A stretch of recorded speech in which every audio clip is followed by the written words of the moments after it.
এটা মুসলমানের জিন্দিগি না, এটা ইসলাম না। উনি মনে করছে আখেরাত মানে মুনাজাত, উনি মনে করছে আল্লাহর সাথে সম্পর্ক মানে ইমাম সাহেবের টাকা 100 দিয়া দোয়া করায় নেওয়া। এবার আমি যাই করি, ইমাম সাহেব এই 200 টাকা দিয়া সব কিছু ফেরেশতার সাথে উনি বোঝাপড়া করে আমার সব গুনাহ মাফ করাই দিব। না, এটা দিন না, এটা মুসলমানের জিন্দিগি না, এটা ইসলাম না। বরং 24 ঘন্টা আমার জীবনের বিশ্বাস, আমার জীবনের আমল, আমার জীবনের লেনদেন, আমার জীবনের সামাজিক আচরণ, আমার জিন্দিগির আখলাক চরিত্র, এক কথায় একটা পেশাব পায়খানা, ওইখানে আমি কোন পাও দিয়া ঢুকবো, কোন পাও দিয়া বের হব, একেবারে পেশাব পায়খানায় কয়টা ঢিলা ব্যবহার করব, কিভাবে ব্যবহার করব, কোন জাতীয় জিনিস দিয়া ঢিলা ব্যবহার করব, এই সমস্ত কিছু জানা, বুঝা এবং ইসলাম থেকে নেওয়া, আল্লাহ নবীর আদর্শ থেকে নেওয়া, কোরআন সুন্নাত থেকে গ্রহণ করা, এটা জরুরি। আল্লাহ নবী সাল্লাল্লাহু আলাইহি সাল্লাম এই জন্যই বলছেন, তালাবুল ইলমে ফরিদাতুন আলা কুল্লি মুসলিম। এটা স্কুলের গায়ে লিখে দিলে হবে না যে জ্ঞান অর্জন করা প্রত্যেক মুসলমানের উপরে ফরজ। আল হাদিস অনেক স্কুলের গড়দরজার মধ্যে লিখে দিছে, গেইটে, বাউন্ডারি দেওয়ালে। না না না, আল হাদিস না। আপনি এই কথা জ্ঞান অর্জন করা প্রত্যেক মুসলমানের উপরে ফরজ, এইটা অর্থ না। এটা দ্বীনি এলেম, এটা কোরআন সুন্নাহর এলেম, হালাল হারামের এলেম, পাক নাফাকের এলেম, জায়েজ না জায়েজের এলেম, সুন্নত বিদআতের এলেম, কুফর শিরিকের এলেম, ইমানের হেফাজতের এলেম, আমলের হেফাজতের এলেম, জিন্দিগি ভর জান্নাতি আমলের এলেম, জাহান্নাম থেকে বাঁচার এলেম, এইটা জেনে নেওয়া, বুঝে নেওয়া, এটা ফরজ, এটা ফরজ। এখানে গানও হয়, এখানে নাচও হয়, এখানে নৃত্যও হয়, এখানে ছেলে মেয়ে একসাথে বনভোজনও করে, পিকনিকও করে। তো এই হাদিসের অর্থ হইল যে এখানে যা হয় এটা অর্জন করা ফরজ। সর্বযুগে আল্লাহকে যারা মানে কিন্তু শিরিক মিশ্রিত, কুফর মিশ্রিত, আল্লাহকে চিনে কিন্তু সাথে এমন দেবতা, এমন মূর্তি, এমন ব্যক্তি, এমন মতবাদ, এমন চিন্তা চেতনা লালন করে, পূজা করে, উপাসনা করে, আরাধনা করে, যার কারণে আল্লাহর প্রতি বিশ্বাসটা তার কোনোভাবেই সঠিক হয় না। শিরিক মিশ্রিত ঈমান। কোরআনুল কারীমের মধ্যে আছে, আল্লাহ তাআলা বলেন, সমস্ত কাফেরকে জিজ্ঞেস করে দেখেন যে আসমান ও জমিন এই সব কিছু সৃষ্টি করেছেন কে? আল্লাহ তাআলাই বলতেছে, প্রত্যেকটা বেঈমানও এটাই বলবে, লা ইয়াকুলুন্নাল্লাহ, আল্লাহ। তারা এটাই উত্তর দিবে। তাহলে আল্লাহকে এক হইলে এমনি চিনা, জানা যে আল্লাহ আছেন, একজন সৃষ্টিকর্তা আছেন, এতটুকুই যথেষ্ট না। ঈমান মানে হলো তাওহীদ, লা ইলাহা ইল্লাল্লাহ, এটাকে পুরা বুঝে নেওয়া, এটা শিখে নেওয়া, এটা জানা যে আমার কি কথা বললে, কি বিশ্বাস করলে, কি লালন করলে লা ইলাহা ইল্লাল্লাহ ছুটে যাবে, এই কথাটা পুরো আত্মস্থ করা, বুঝা, এটা জরুরি, এটা জরুরি। অসংখ্য অগণিত মানুষ আছে যারা আল্লাহকে বাস্তবিকই মানে, কিন্তু তাদের সেই মানা বিশ্বাসের মধ্যে শিরিক আছে, সাথে শিরিক মিশ্রিত। মক্কার কাফেররা নবী সাল্লাল্লাহু আলাইহি সাল্লাম যাদেরকে কালিমার দাওয়াত দিছেন, তারা আল্লাহকে মানত। কিতাবের মধ্যে ঘটনা আছে, সূরা ফিলের মধ্যে, আলাম তারা কাইফা ফাআলা রাব্বুকা বিআসহাবিল ফিল, ওইখানে আছে আব্রাহা বাদশাহ যখন কাবাঘর ধ্বংস করতে আসছিল, তো আগের দিন, ধ্বংস করার আগের দিন তার সেনাপতির মাধ্যমে মক্কার মানুষদের অনেকগুলো উট ছিনতাই করে নিয়ে গেছিল, আর বলে আসছিল তোদের সবচেয়ে বড় নেতা যিনি, তাকে বলবা আব্রাহার সাথে দেখা করতে। তো সন্ধ্যাবেলা মুত্তালিব নবী সাল্লাল্লাহু আলাইহি ওয়াসাল্লামের দাদাই ছিলেন তখন কুরাইশের সম্ভ্রান্ত নেতা। তো তিনি গেছেন আব্রাহা বাদশার কাছে। আব্রাহা বাদশা বলছে, আগামীকাল আমি তোমাদের ঘর কাবা ধ্বংস করে ফেলব, তোমার কোনো বক্তব্য থাকলে বলতে পারো। তো নবীজির দাদা আব্দুল মুত্তালিব বললেন, তোমার যেই সেনাপতি আমাদের অনেকগুলো উট নিয়ে আসছে, এই উটগুলো আমি ফেরত চাই। উটগুলো কেন নিলাম? আমাদের উটগুলো আমাদেরকে ফেরত দাও। এখন আব্রাহা বাদশাহ অবাক হয়ে গেছে যে আরে, সে নাকি সবচেয়ে বড় নেতা, আমি তাকে বললাম তাদের ঘর কাবা ভাঙ্গা ফেলবো, সে এই ব্যাপারে না অনুরোধ করবে, আবেদন করবে, এই ব্যাপারে তার কোনো বক্তব্য নাই, সে খুঁজতেছে কি তাদের উট। তখন আব্রাহা জিজ্ঞেস করছে যে, তো তোমাদের ঘর কাবার ব্যাপারে কথা বলবো না? উটের জন্য ব্যস্ত হয়ে গেলা। এই তখন আব্দুল মুত্তালিব বলছিল, আনা রব্বুল ইবিল ও রব্বুল বাইতে আখার সাইয়ুহাফিজুহু, যে বাদশাহ আমি হলাম উটের মালিক, এজন্য আমি উট ফেরত চাচ্ছি, আর ওই ঘরের মালিক ভিন্ন একজন, তিনি সেই ঘর হেফাজত করবেন। তাহলে তারা এটা ইয়াকিনের সাথে বিশ্বাস করত এই কাবা আল্লাহর ঘর, নাহলে এটা বলল কেমনে? তাইলে এই কথা বলতে চাইলাম, মূলত এই বুঝ থাকা যথেষ্ট না, শুধু যে আমি আল্লাহকে চিনি এতটুকু না, বরং আমার আল্লাহকে চিনার মধ্যে, আল্লাহকে বুঝার মধ্যে, মানার মধ্যে কোনো কুফর হয় কিনা, শিরিক হয় কিনা, শতভাগ তাওহীদ ঠিক আছে কিনা আমার, এর জন্য এলেম জরুরি। এর জন্য কি জরুরি বলেন? এলেম জরুরি। আপনাকে জানতেই হবে ঈমান কাকে বলে, তাওহীদ কাকে বলে, লা ইলাহা ইল্লাল্লাহর দাবি কি, লা ইলাহা ইল্লাল্লাহর এই বিশ্বাস ছুটে যায় কি বিশ্বাস করিলে, ভিন্ন কিছু কি বললে, কি আচরণ করিলে, তাইলে এই সম্পর্কিত ইলম জরুরি। এই জন্য আল্লাহ কোরআনে বলছেন, ফা'লাম আন্নাহু লা ইলাহা ইল্লাল্লাহ, এই কথার ইলম অর্জন করেন যে আল্লাহ ছাড়া আর কোনো ইলাহ নাই। মানে এটাও শেখার বিষয়।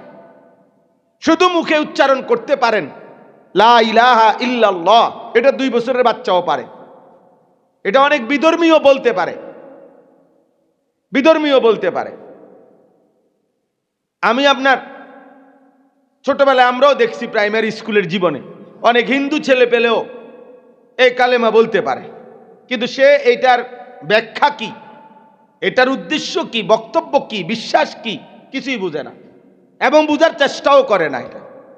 তাইলে 1 নম্বর বিষয় হলো ঈমানের জন্য, তাওহীদের জন্য ইলম জরুরি, ইলম জরুরি। 2 নম্বর আমাদের জীবনে দ্বিতীয় গুরুত্বপূর্ণ বিষয় হলো তাকওয়া, অর্থাৎ সমস্ত গুনাহ থেকে বেঁচে থাকা, সমস্ত আদেশ পালন করা। তাহলে গুনাহ থেকে বেঁচে থাকা, আল্লাহ তাআলার আদেশ পালন করা, হুকুম পালন করা একজন ঈমানদারের 24 ঘন্টার ডিউটি। এক মানুষের জীবনে, যে মুসলমান, যে মুমিন, মূলত তার জীবনে 2 রকম কোনো জিন্দিগি নাই। যেমন আমার একটা জীবন, যে আমার চাকরির একটা টাইম 8 ঘন্টা, এরপরে আমি স্বাধীন। আমি সকাল 8টায় অফিসে গেলাম, 4টা বাজে অফিস ছুটি হলো আমার, এবার 4টার পর থেকে পরের দিন 8টা পর্যন্ত আমি হাসি না কাঁদি, ঘুমাই না সজাগ থাকি। এটা কোম্পানির কিছু না, যেখানে চাকরি করি তাদের এখানে জানার বিষয় না, যেগুলো দুনিয়াবি চাকরি এমন যে আমার 8 ঘন্টার পরে আমি স্বাধীন। কিন্তু মুমিন, ঈমানদার, মুসলমান 1 ঘন্টার জন্য, 1 মিনিটের জন্য আল্লাহ তাআলার হুকুম, রাসূলুল্লাহ সাল্লাল্লাহু আলাইহি সাল্লামের হুকুম থেকে আলাদা, স্বাধীন, মুক্ত এমন হইতে পারে না। সিস্টেমে নাই, সিস্টেমে নাই। একজন ঈমানদারের 24 ঘন্টাই এক কথা, যে আল্লাহর হুকুমের অধীন রসুলের তরিকার অধীন। এটাই বাস্তবতা। এজন্য হযরত মাওলানা জুলফিকার আহমদ নকশবন্দি রাহমাতুল্লাহ আলাই তিনি বলতেন, ইমানদারের দুনিয়ায় কোনো ছুটি নাই, বিশ্রাম নাই, বিশ্রাম নাই, ছুটি নাই। ইমানদারের মৃত্যু পর্যন্ত আল্লাহ তাআলার আনুগত্য, প্রত্যেক বিষয়ে রাসূলুল্লাহ সাল্লাল্লাহু আলাইহি সাল্লামের তরিকার অনুসরণ। ইমানদার বিশ্রাম করবে কবরে, মেহনত করবে দুনিয়াতে, আরাম করবে জান্নাতে। এই তিন শব্দ উনি বলতেন। মেহনত করবে কোথায়? দুনিয়াতে। কিছুক্ষণ বিশ্রাম করবে কোথায়? কবরে। চিরস্থায়ী আরাম করবে জান্নাতে। সুবহানাল্লাহ। তাহলে দুনিয়া মুমিনের ছুটি নাই, ছুটি নাই। আমি নামাজ পড়ে ফেলছি, এবার এশার নামাজ পর্যন্ত মাঝের এই টাইম আমি এবারে নাচি, নাহলে লাফাই, নাহলে বেড়া দেখি, নাহলে বেটি দেখি, নাহলে টেলিভিশন দেখি, না, এটা ইমানদারের জীবন না। হ্যাঁ, আপনি আমার আবার এশার নামাজে ফাইলি হইল, বোঝেন না এই কথাটা? ইসলাম এটাকে বলে না, দিন এটাকে বলে না। দিন মানে 24 ঘন্টা নিজামে থাকা,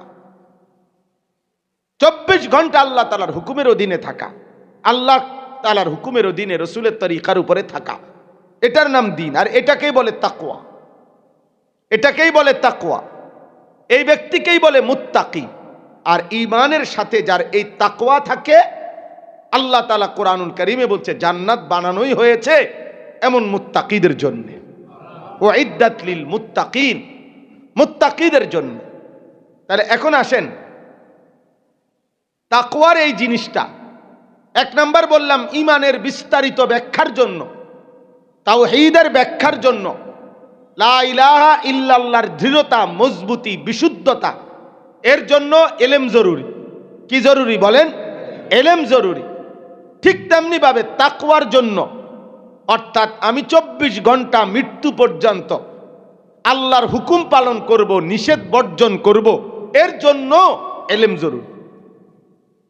এলেম জরুরি, নাহলে আপনি কি আল্লাহর আদেশ এটাও জানেন না, কি আল্লাহর নিষেধ এটাও জানেন না। আপনি আপনার মন মতো কইরে সেরা ইমাম সাহেবরে শুধু বললেন হুজুর দোয়া করেন।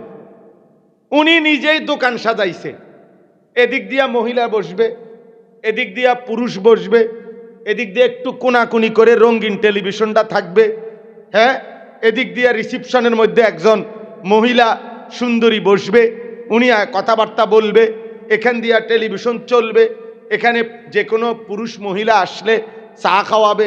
তাইলে সব নিজের মতো করে, কোনটা জায়েজ কোনটা না জায়েজ এত কিছুর দরকার নাই। উনি উনার মতো দোকানের সব সেট আপ করে এবার ইমাম সাহেবরে আনছে, দোয়া করে দেন আল্লাহ যেন বরকত দেয়। এখন কি করে দেন? দোয়া করে দেন যাতে এই বেড়া বেডি, টেলিভিশন, সোফা, নাটক, চা, বিস্কুট, বন, এগুলোর উপরে যেন বরকত হয়। এটা নি দিন, এটা নি ইসলাম। আপনি আপনার মন মতো সাজাইয়া সব গুছাইয়া, উনি নিজেই গায়ে হলুদ করছে, গেট করছে 70,000 টাকা দিয়া, গাড়ি এটা ফুল দিয়া সাজাইছে, এরপরে বেড়া বেডি একই গাড়ির ভিতরে বসাইছে, জামাইয়ের সাথে কমপক্ষে 5-7টা মহিলা মেয়ে বসছে, সবার ভিডিওতে ছবি উঠছে, শালা শালি, দুলাভাই জামাই ধাক্কা ধাক্কি ঠেলাঠেলি করছে। এরপরে আশপাশের ঘরের মহিলারা বেগানা বেপর্দা চলাফেরা করছে। এরপরে পুরুষ মহিলা এক জায়গায় একসাথে বৈশা খানা খাইছে, কার মহিলা কার পুরুষ যার যারে মন চায় ছবি উঠাইছে। এই সব করে এবার দায়িত্ব ইমাম সাহেবের, হুজুর খাস করে কদ্দুর দোয়া করে দেন আল্লাহ যেন বরকত দেয়। আল্লাহ কিসে বরকত দিত?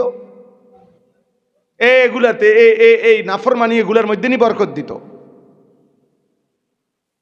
তাইলে এই যে বিষয়টা, এর মূল কারণ হলো এলেম না থাকা।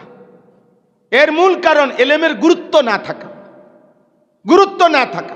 উনি মনে করছে আখেরাত মানে মুনাজাত, উনি মনে করছে আল্লাহর সাথে সম্পর্ক মানে ইমাম সাহেবের টাকা 100 দিয়া দোয়া করায় নেওয়া। এবার আমি যাই করি, ইমাম সাহেব এই 200 টাকা দিয়া সব কিছু ফেরেশতার সাথে উনি বুঝাপড়া করে আমার সব গুনাহ মাফ করাই দিব। না, এটা দিন না, এটা মুসলমানের জিন্দিগি না, এটা ইসলাম না। বরং 24 ঘন্টা আমার জীবনের বিশ্বাস, আমার জীবনের আমল, আমার জীবনের লেনদেন, আমার জীবনের সামাজিক আচরণ, আমার জিন্দিগির আখলাক চরিত্র, এক কথায় একটা পেশাব পায়খানা, ওইখানে আমি কোন পাও দিয়া ঢুকবো, কোন পাও দিয়া বের হব, একেবারে পেশাব পায়খানায় কয়টা ঢিলা ব্যবহার করব, কিভাবে ব্যবহার করব, কোন জাতীয় জিনিস দিয়া ঢিলা ব্যবহার করব, এই সমস্ত কিছু জানা, বুঝা এবং ইসলাম থেকে নেওয়া, আল্লাহর নবীর আদর্শ থেকে নেওয়া, কোরআন সুন্নাত থেকে গ্রহণ করা, এটা জরুরি, এটা এলেম, এটার বাধ্যতামূলক, এটা বাধ্যতামূলক। আল্লাহর নবী সাল্লাল্লাহু আলাইহি সাল্লাম এই জন্যই বলছেন, তালাবুল ইলমে ফরিদাতুন আলা কুল্লি মুসলিম। এটা স্কুলের গায়ে লিখে দিলে হবে না যে জ্ঞান অর্জন করা প্রত্যেক মুসলমানের উপরে ফরজ। আল হাদিস অনেক স্কুলের গড়দরজার মধ্যে লিখে দিছে, গেইটে, বাউন্ডারি দেওয়ালে। না না না, আল হাদিস না। আপনি এই কথা, জ্ঞান অর্জন করা প্রত্যেক মুসলমানের উপরে ফরজ, এইটা অর্থ না। এটা দ্বীনি এলেম, এটা কোরআন সুন্নাহর এলেম, হালাল হারামের এলেম, পাক নাফাকের এলেম, জায়েজ না জায়েজের এলেম, সুন্নত বিদআতের এলেম, কুফর শিরিকের এলেম, ইমানের হেফাজতের এলেম, আমলের হেফাজতের এলেম, জিন্দিগি ভর জান্নাতি আমলের এলেম, জাহান্নাম থেকে বাঁচার এলেম, এইটা জেনে নেওয়া, বুঝে নেওয়া, এটা ফরজ, এটা ফরজ।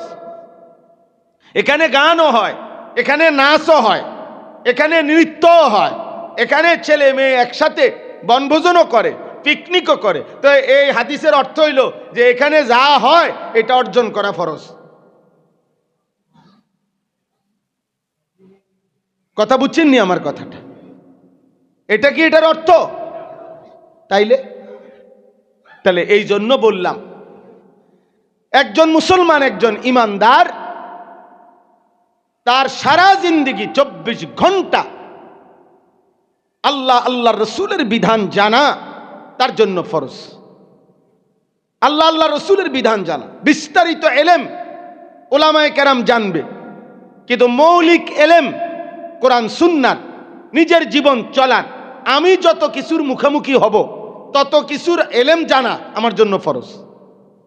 আমি দোকান দিছি, মুদি দোকান, অতএব এখন আমি সরকারি চাকরির মাসলা না জানি, অসুবিধা নাই, কিন্তু আমার মুদি দোকানের মুখোমুখি হলে যা দরকার হবে এই সম্পর্কিত মাসআলা জানা আমার জন্য ফরজ,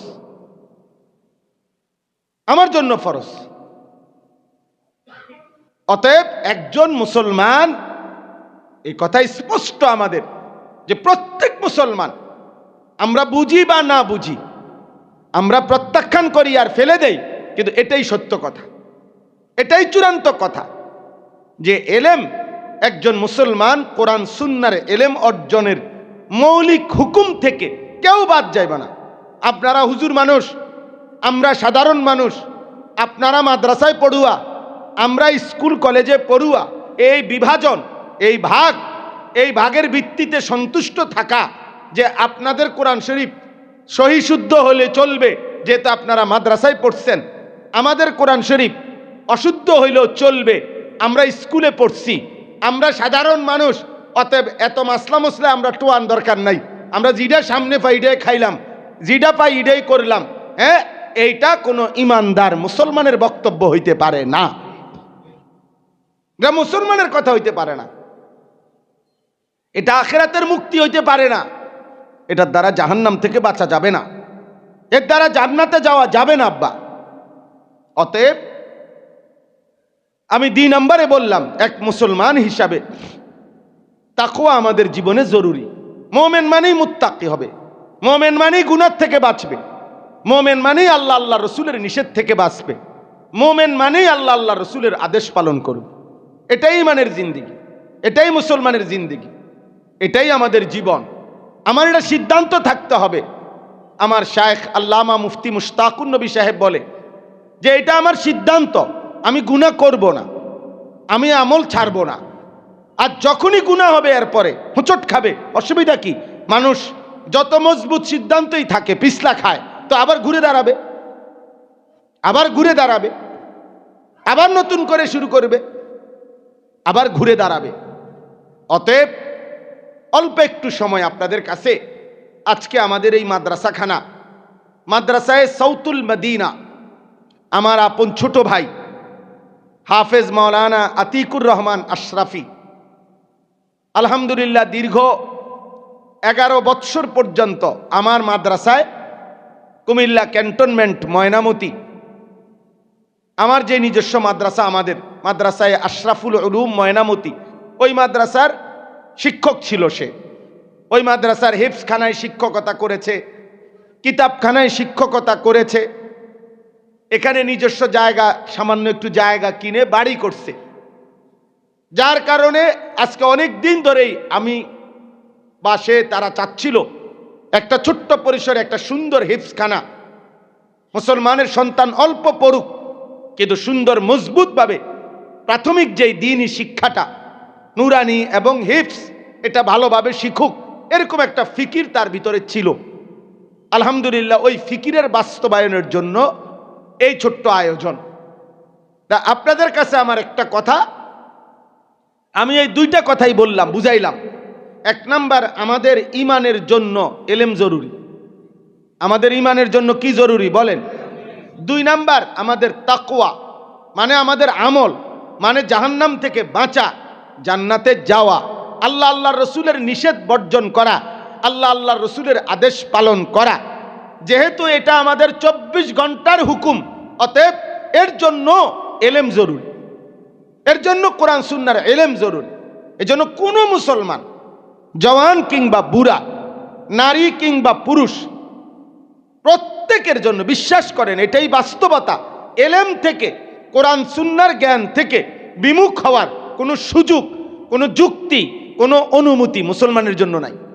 আপনার 3 ছেলে 4 ছেলে, আপনি নিজে নিজে ভাগ করলেন, আমি এরে মাদ্রাসায় পড়াইলাম, এরে স্কুলে পড়াইলাম, এরে আপনার কিন্ডার গার্ডেনে পড়াইলাম, এরে ইংলিশ মিডিয়ামে পড়াইলাম।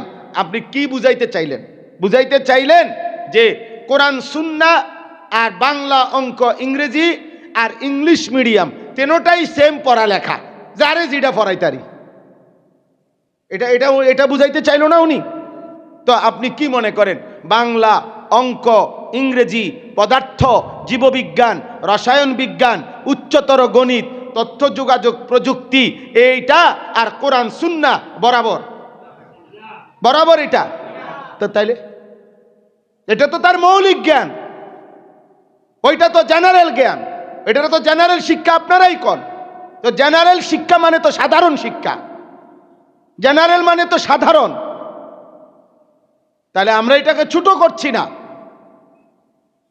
কিন্তু এটার বাস্তবতা হলো স্বাভাবিক দুনিয়ার চলার প্রয়োজনে যত জ্ঞান দরকার শরীয়তের সীমারেখা মেনে ওইটা অর্জন করতে কোনো নিষেধ নাই। হাদিসে আছে নবীজি সাহাবাদেরকে একদিন খেজুর গাছের মধ্যে আপনার পরাগায়ন কয়, খেজুর গাছের পুরুষ জাত মহিলা জাত আছে খেজুর গাছের মধ্যে। তো মদিনায় ওনারা ওই মহিলা জাতের খেজুর গাছের একটা অংশ কাইটা পুরুষ জাতের গাছের মধ্যে এটাকে আপনার আমরা কলপ আগে বলতো না লাগায়, যেরকম এরকম করতো। তো নবীজি বলছেন এটার কি দরকার, যে গাছে যা ফল হওয়ার তাই তো হবে। তখন পরের কিছুদিন পরে ওই সিজনের খেজুর যখন হইছে, সব গাছে আপনার খেজুর কম হইছে। তো সাহাবায়ে কেরাম বলল, ইয়া রাসূলুল্লাহ, আপনার কথা মতো আমরা ওই কাজটা করি নাই, এবার কলব লাগাই দেই নাই, ফলে আমাদের সব গাছে খেজুর কম হইছে। আল্লাহ নবী সাল্লাল্লাহু আলাইহি সাল্লাম বলছেন, দেখো আমি এটা আল্লাহর পক্ষ থেকে ওয়াহির সিদ্ধান্ত এই হিসাবে বলি নাই, এটা আমি আমার অভিজ্ঞতা থেকে বলছিলাম, এটা আমার ব্যক্তিগত মত হিসাবে বলছিলাম। আর দুনিয়াবি এই বিষয়ে আনতুম আ'লামু বি উমুরি দুনিয়াকুম, দুনিয়াবি এই বিষয়ে তোমাদের যদি আমার চাইতে বেশি জানা থাকে, অভিজ্ঞতা থাকে, কোনো অসুবিধা নাই, এতে তোমরা সেটা প্রয়োগ করতে পারো। তো পরে আবার ওনারা এটা প্রয়োগ করছেন, যেহেতু শরীয়তের সীমা নাই, এটার মধ্যে কোনো কি নাই, ক্ষতিকারক, নিষিদ্ধতার কিছু, হারামের কিছু নাই। তাহলে বোঝা গেল দুনিয়াবি বিষয় বুঝা, শিখা, অর্জন করা, অভিজ্ঞতা হাসিল করা নিষেধ না, নিষেধ না, কিন্তু আল্লাহ ভুলা নিষেধ, নামাজ ভুলে যাওয়া নিষেধ, আল্লাহর কোরআন ভুলে যাওয়া নিষেধ, সেজদা ভুলে যাওয়া নিষেধ। 16 বছরের সন্তান 16 বছর পড়ালেখা করে মুসলমানের সন্তান 2 রাকাত নামাজ পড়তে পারে না, এই ব্যর্থতা, এই দায়ভার কার?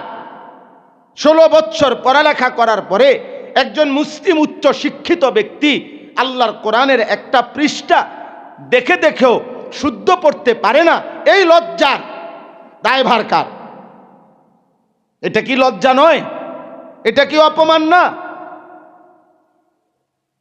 তাইলে এই জন্য বললাম এটা আমাদের জন্য জরুরি বিষয়। আমার কথা, আজকে আমাদের এইখানে এই মাদ্রাসার আজকে প্রথম এই মজলিস, অর্থাৎ এখানে আজকে মাত্র শুরু হয়েছে। আগে আমি বলছি আপনার আজ থেকে 160 বছর আগে, 160 বছর আগে 1866 খ্রিস্টাব্দে আমাদের এই কওমি মাদ্রাসার মূল প্রতিষ্ঠান দারুল উলুম দেওবন্দ প্রতিষ্ঠিত হয়েছিল ব্রিটিশ আমলে।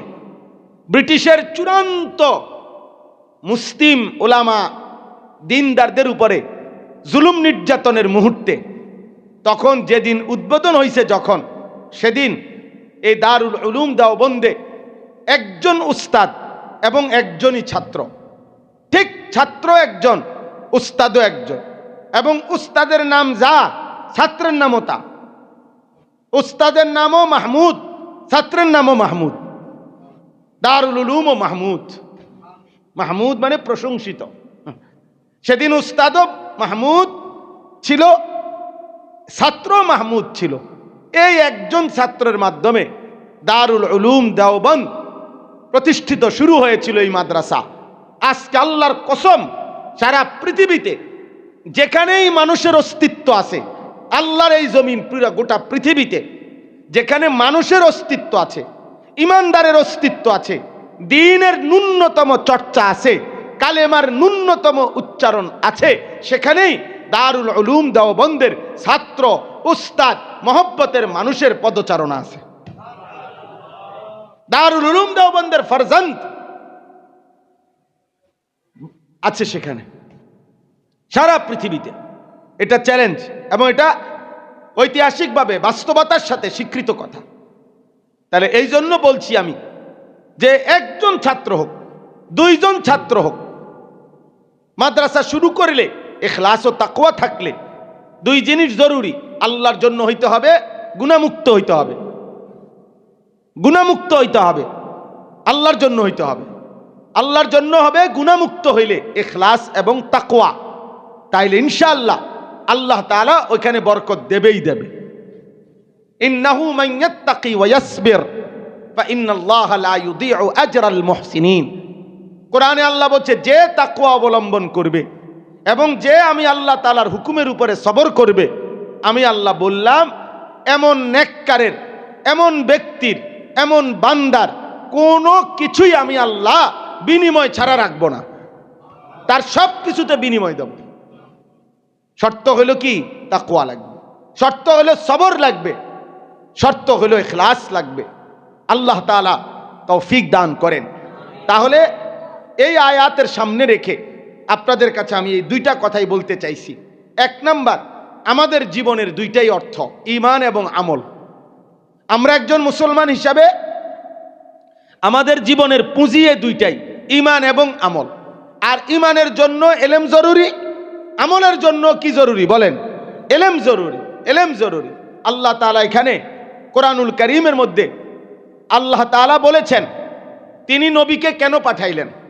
আমাদের নবী সাল্লাল্লাহু আলাইহি সাল্লামকে আল্লাহ তাআলা সর্বোচ্চ ইজ্জত, সম্মান, মর্যাদার অধিকারী নবী, আল্লাহর সবচেয়ে প্রিয় নবী আল্লাহ কেন দিলেন? আল্লাহ স্পষ্ট কোরআনে 4 জায়গায়, সূরা বাকারার 129 নম্বর আয়াত, সূরা বাকারার 151 নম্বর আয়াত, এই 2 বার, সূরা আলে ইমরানের মধ্যে 164 নম্বর আয়াত, আর 28 নম্বর পারায় একটা সূরা আছে সূরা জুমআ, এই সূরার 2 নম্বর আয়াত, এই 4 বার আল্লাহ এক কথাই বলছেন, এ একই কথা যে আমি নবী পাঠাইছি তিনটা উদ্দেশ্যে। কয়টা উদ্দেশ্যে?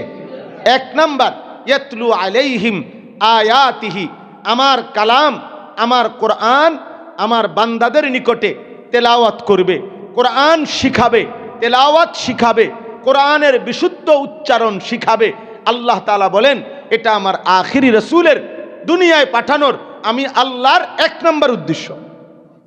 দুই নাম্বার, ওয়ায়ুযাক্কিহিম ওয়ায়ুযাক্কিহিম ওয়ায়ুযাক্কিহিম, অন্তরাত্মাকে যাবতীয় গুনাহ, মন্দ চরিত্র, বদ আখলাক থেকে নিজের কলিজা অন্তর পবিত্র করে উত্তম চরিত্র, উত্তম আখলাক, ইবাদতওয়ালা জিন্দেগিতে সাজিয়ে দেওয়ার জন্যে আমি রাসূলকে পাঠিয়েছি। তিন নাম্বার, ওয়ায়ুআল্লিমুহুমুল কিতাবা ওয়াল হিকমা, আল্লাহ তাআলা বলেন তিন নাম্বার উদ্দেশ্য হলো এই আমি আল্লাহর নাজিলকৃত কোরআন আর আমার বন্ধুর জবানে উচ্চারিত সুন্নাহ হাদিস, এই কোরআন এবং হাদিসের আলোকে, কোরআন এবং সুন্নাহর আলোকে পুরা জিন্দেগি ইমানদারের, আমার বান্দার চলা ফেরা, হাসি কান্না, আনন্দ বেদনা, সুখ দুঃখ, ঘর সংসার, আচার ব্যবহার, একাকী প্রকাশ্য, ঘরে বাজারে, রাষ্ট্রে রাজনীতিতে, দেশে সর্বত্র, আন্তর্জাতিক পরিমণ্ডলে, একাকী সংসারে, স্বামী স্ত্রীর একান্ত সংসারে, ছেলে মেয়ে, মানে এক কথায় হারাকাত সাকানাত। একজন ইমানদার তার নড়াচড়া, তার স্থিরতা, যেখানেই নড়বে সেখানেই কিভাবে নড়বে, যেখানেই স্থির হবে কিভাবে স্থির থাকবে, আল্লাহ তাআলা বলেন কোরআন সুন্নাহর আলোকে সেই পুরা ইমানের জিন্দেগি 24 ঘন্টার জীবন সাজিয়ে দেওয়া, বুঝাইয়া দেওয়া, হাতে কলমে শিখিয়ে দেওয়া, প্র্যাকটিক্যাল মস্ক করাইয়া দেওয়া, এই উদ্দেশ্যে আমি আল্লাহ আমার বন্ধুকে পাঠাইছি, বন্ধুকে পাঠিয়েছি। একটু একটু জায়গা দেন, একটু ভাই সরো তো, ভাই সরো। মোবাইল যে ধরে রাখছো তুমি, কিচ্ছু তো বুঝছো না। এই শেষ বুঝবা যে মোবাইল দেয়, শেষে দেখবা যে চার্জ আছে কিনা, এইটাই দেখবা মনে আইব। শেষ যাওয়ার সময় আরে চার্জ কমা গেছে, বুঝছো নি? এটা মনে রাখো। না না আপনারে কইছি না, আমি ওরে কইছি, আপনারা না আপনারে বলতেছি না, ওই বুঝতে আছে যারে কইতে আছে। আমি হেরে বই এইটারে বহু আঙ্গিকে আলগি দেয় পারে, এটা মাথা তুলে রাখতো, কারণ জীবনের সবচেয়ে বড় নিয়ামত মোবাইল। এই বর্তমান শেষ জামানায় একজন মানুষের জীবনের সবচেয়ে বড় নিয়ামত, এই বর্তমান কিশোর যুবক ছেলেদের জীবনের সবচেয়ে বড় নিয়ামত মোবাইল।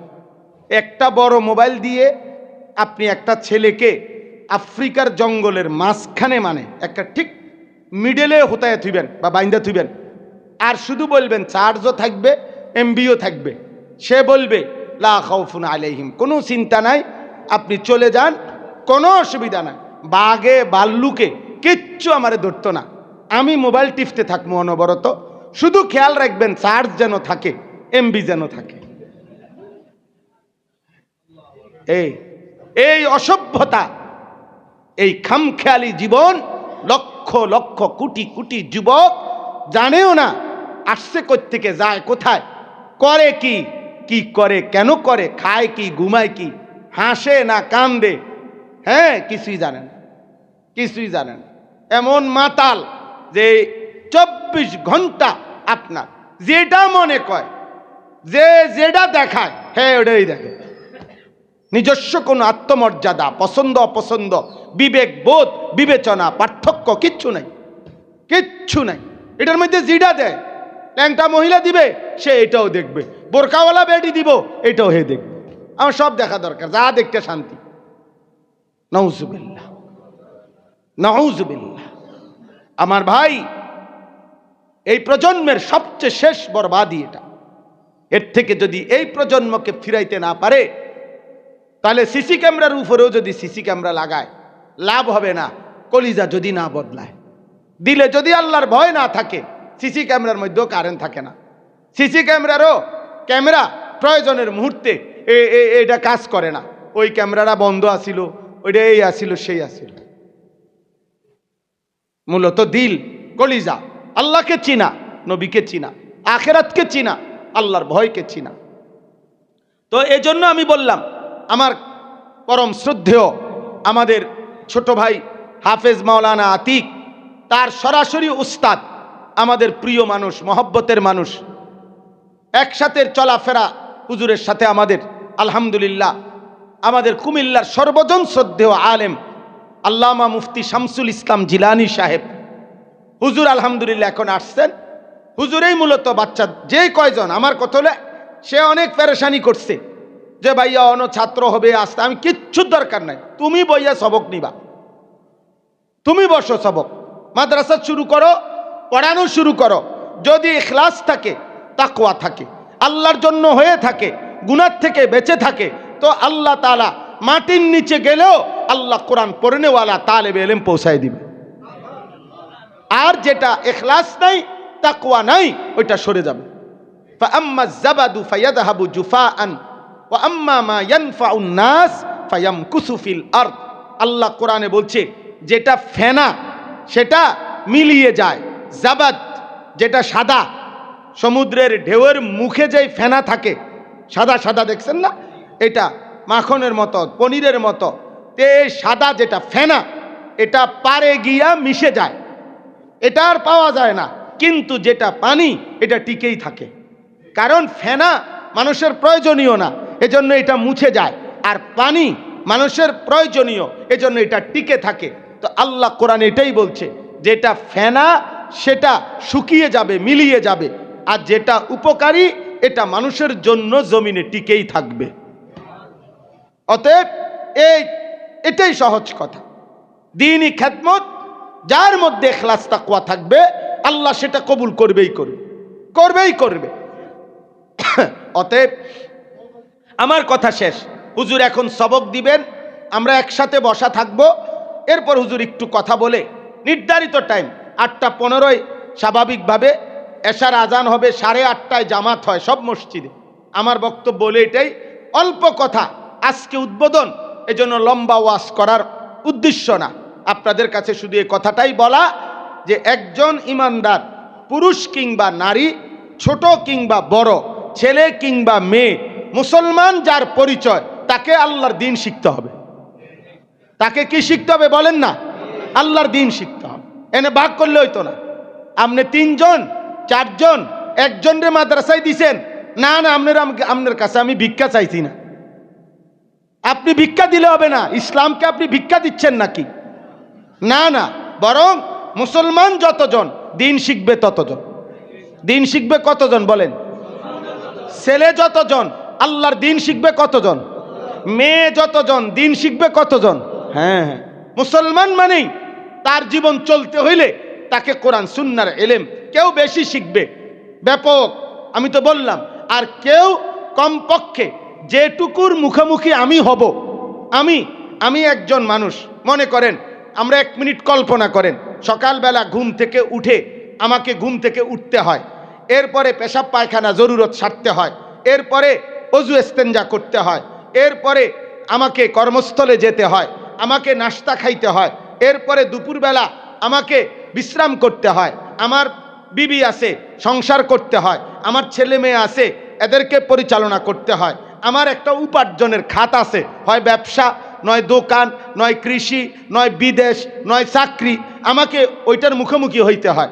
এই আমি আমার সারাদিনে যেই পরিবেশ, যেই পরিস্থিতির মুখোমুখি হই, এগুলো সম্পর্কে কমপক্ষে কোরআন সুন্নাহর ইলম কি, ফায়সালা কি, আল্লাহর রাসূলের বিধান কি, এটা জানা আমাদের প্রত্যেকের জন্য ফরজে আইন।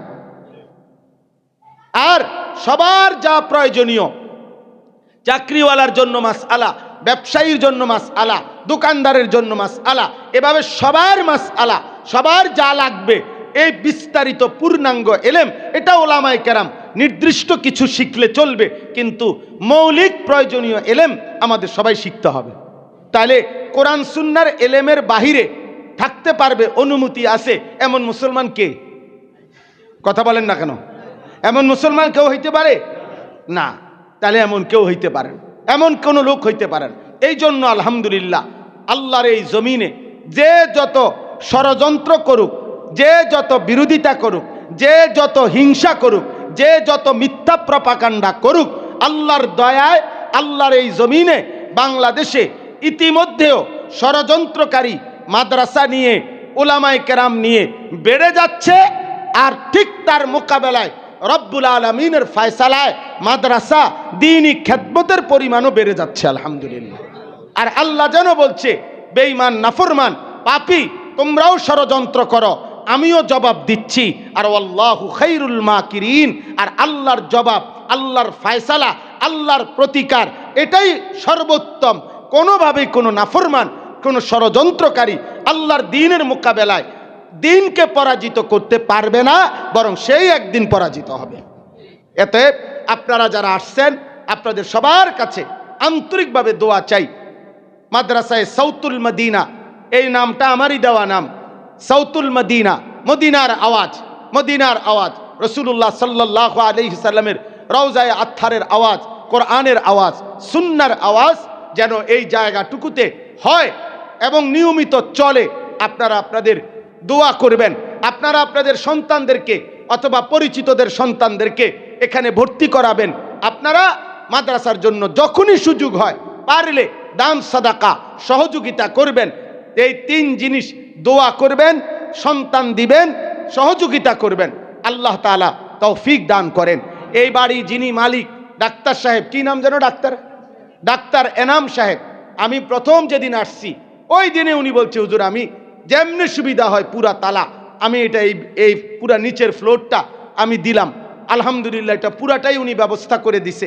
আল্লাহ যদি কখনো তৌফিক দেয় আরো বড় ব্যবস্থাপনা করা হবে। আল্লাহ তাআলা এই মাদ্রাসার ফিকির আল্লাহ কবুল করে নেন। আল্লাহ আমাদের সবাইকে কোরআন সুন্নাহর ইলমের সাথে লাগিয়ে রাখেন, আমিন।